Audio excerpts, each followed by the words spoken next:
Hello, good morning, and thanks for joining us for today. We're here to talk about fear. You know, usually the devil will whisper to you, you can't withstand the storm. And the warrior in us will reply, I'm the storm. It's easy to ignore our fears and hope that they will always just go away. Unfortunately, they really do. Well, if you don't face your fears, you end up controlling yourself by fear. How do you face them?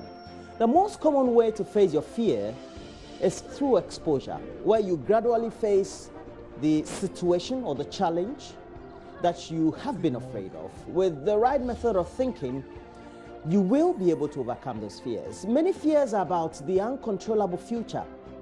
You know, one-time Prime Minister of the United Kingdom, Winston Churchill, once said, "When I look back on all those worries, I remember the story of the old man who said on his deathbed that he had a lot of trouble in his life, most of which had never happened." Our greatest enemy is fear. The fear to start a business, for example, the fear to leave a poor job and take on a new challenge, the fear to marry someone of another tribe or even marry at all, the fear to relate better with a colleague who we perceive or feel is better than us, and fear makes us feel inadequate. However, if we surmount all those anxieties, we could become the most successful entrepreneur we want to be, the submissive husband or wife, the best taxi driver or police officer, or any other thing we want to achieve.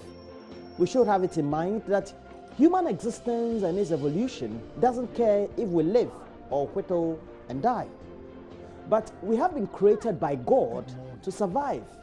And so to survive our challenges also means that we have to overcome the sum of all our fears.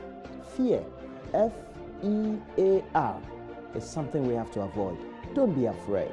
And we hope that we can all pick some lessons this morning. We'll be having in the studio Gary Nimakwe. And Gary Nimakwe is a legal practitioner, another legal practitioner, but also member of parliament for South Dying is Roxanne Dafiamakpo, and he will be in the studio today. We have many things to talk about: NDC, many other things about what the president has been saying on his tour of the central and western region, and a number of activities. But later today, the first flight for the Hajj pilgrimage for 2017 to Saudi Arabia, Mecca, will take off in Accra and Tamale, and ahead of that, we'll be having a conversation with some of the pilgrims. So we're in to have a great ride this morning. As you get interactive on our WhatsApp platform, but also on our Facebook page, please know that you can send us a lot more of those messages.